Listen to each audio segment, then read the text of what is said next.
ನಾನು BK model school ಬಗ್ಗೆ ಓದ್ತಾ ಇದ್ದಾಗ ಅವ್ರು ಕಳಿಸಿದಂತಹ ಲಿಟರೇಚರ್ದಲ್ಲಿ ಅವತ್ತು ರಾಮಚಂದ್ರ ಪರಂಪರೆಯವರು ಬರೆದ ಪರಂಜಪೆಯವರು ಬರೆದಂತಹ ಆ ಹಾಡಿನ ಏನು ಇವರು ಪ್ರಾರ್ಥನೆಯನ್ನ ಮಾಡಿಕೊಂಡಿದ್ದಾರೆ ಅದರಲ್ಲಿರುವಂತಹ ಒಂದು ಎಂಥ ಅದ್ಭುತವಾದಂತಹ ಎಲ್ಲಾ ಸೆಂಟೆನ್ಸ್ಗಳು ಹಂಗೆ ಇದಾವೆ. ಆದ್ರೆ 2 ಸೆಂಟೆನ್ಸ್ ನನ್ನ ಗಮನಕ್ಕೆ ಬಂದದ್ದು. ಭಾರತ್ ಅಪನಾ ಮಾನವತಾ ಕಿ ಪಾಠ ಜಗತ್ ಕೋ ದಿತಾ ಥಾ. ಮಾನವತೆಯ ಪಾಠವನ್ನ ಜಗತ್ತಿಗೆ ಕೊಡ್ತಾ ಇದ್ದಂತ ದೇಶ ನಿಮ್ಮ ಹಾಡಿನಲ್ಲಿದೆ. ಋಷಿ ಮುನಿಯೋ ಕೆ ಜ್ಞಾನ ದಾನ ಸೆ ಜಗತ್ ಗುರು ಕೆಹಲಾತಾ ಥಾ. ಆ ಋಷಿ ಮುನಿಗಳ ಜ್ಞಾನದಿಂದ ಇದನ್ನ ನಮ್ಮ ದೇಶವನ್ನ ಏನಿದೆ ಹಾಡು ಕಥೆಯನ್ನು ನಾವು ಹೆಂಗೆ ಕಲಿಸಿದ್ವಿ ಅಂತಂದ್ರ ನಮ್ಮ ದೇಶದೊಳಗ ಸ್ಕೂಲ್ ಬಂದದ್ದನೆ ನಮ್ಮ ದೇಶದೊಳಗ ಸ್ಕೂಲ್ ಎಜುಕೇಶನ್ ಶುರು ಆದದ್ದು ಬ್ರಿಟಿಷರ ನಂತರ ಅಂತ. ನಾನು ಇವತ್ತು ಸವಾಲಿನ ರೂಪದಲ್ಲಿ ಹೇಳ್ತಾ ಇದ್ದೇನೆ.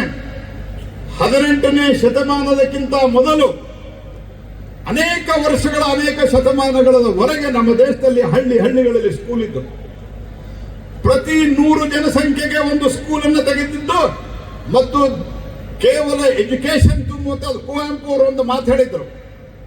ನಮ್ಮ ವಿದ್ಯಾರ್ಥಿಗಳನ್ನ ನಾವು ಭತ್ತವನ್ನ ತುಂಬುವಂತಹ ಚೀಲಗಳನ್ನಾಗಿ ಮಾಡಬಾರದು, ನಮ್ಮ ವಿದ್ಯಾರ್ಥಿಗಳು ಭತ್ತವನ್ನ ಬೆಳೆಯುವ ಗದ್ದೆಗಳಾಗಬೇಕು ಅನ್ನುವಂತಹ ಮಾತನ್ನು ಹೇಳಿದ್ರು. ಅಂತಹ ಎಜುಕೇಶನ್ ಅನ್ನು ನಾವು ಸೃಷ್ಟಿಯನ್ನ ಮಾಡಬೇಕಾದಂತಹ ಅವಶ್ಯಕತೆ ಇದೆ ಸ್ನೇಹಿತರೆ.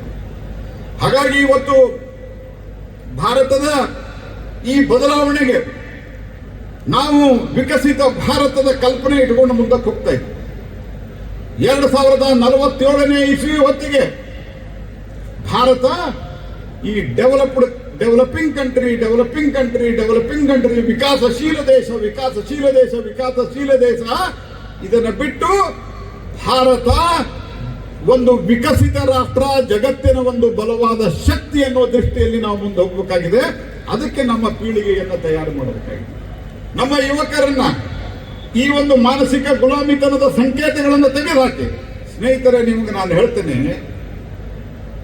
ನಮ್ಮ ದೇಶದ ನೇವಿ ಧ್ವಜ ಅದರಲ್ಲಿ ಪ್ಲಸ್ ಮಾರ್ಕೆಟ್ ಪಂಚಮ್ ಜಾರ್ಜಂದಿತ್ತು. ಎಷ್ಟು ವರ್ಷಗಳ ಕಾಲ ನರೇಂದ್ರ ಮೋದಿ ಪ್ರಧಾನಮಂತ್ರಿ ಆಗುವವರೆಗೆ ಅದೇ ಇತ್ರಿ. ಮೊನ್ನೆ ನಾವು ಅದರ ನರೇಂದ್ರ ಮೋದಿ ಅವರು ಶಿವಾಜಿ ಮಹಾರಾಜರ ಧ್ವಜವನ್ನು ಅದರಲ್ಲಿ ಹಾಕಿದ್ರು. ಕಾರಣ ಏನು? ಈ ದೇಶದಲ್ಲಿ ಮೊದಲನೇ ನೌಕಾಪಡೆಯನ್ನು ಕಟ್ಟಿದ್ರು ಶಿವಾಜಿ ಮಹಾರಾಜ. ಅಂದ್ರೆ ಏನು ಚೇಂಜ್ ಮಾಡಲಿಕ್ಕೆ ಮನಸ್ಸೇ ಇಲ್ಲ ಅನ್ನುವಂತಹ ಮಾನಸಿಕತೆಯಿಂದ ಅವರು ಕೊಟ್ಟಿದ್ದೇ ಶ್ರೇಷ್ಠ. ನಾವು ಕೊಂಡುಕೊಳ್ಳುವಂತಹ ವಸ್ತುಗಳಲ್ಲಿ ನಮ್ಮ ದೇಶದ ಮ್ಯಾನುಫ್ಯಾಕ್ಚರ್ಡ್ ಇನ್ ಇಂಡಿಯಾ ಸ್ವಲ್ಪ ಡೌಟ್.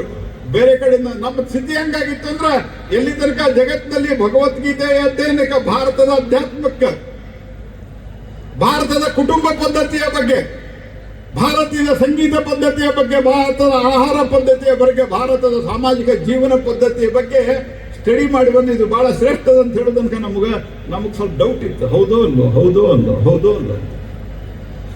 ನಾನು ನಿಮಗೆ ಒಂದು ಮಾತನ್ನು ಹೇಳ್ತೀನಿ.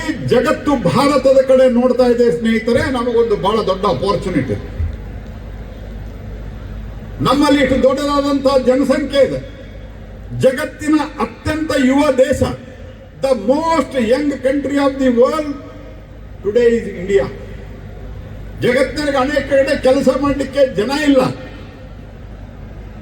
ಭಾರತದ ಆರ್ಥಿಕತೆ ಜಗತ್ತಿನ 4ನೇ ಅತಿ ದೊಡ್ಡ ಆರ್ಥಿಕ ಶಕ್ತಿಯಾಗಿ ಇವತ್ತು ಭಾರತ ಹೊರಹೊಮ್ಮಿದೆ ಸ್ನೇಹಿತರೆ. We are the 4th largest economy, biggest economy of the world today.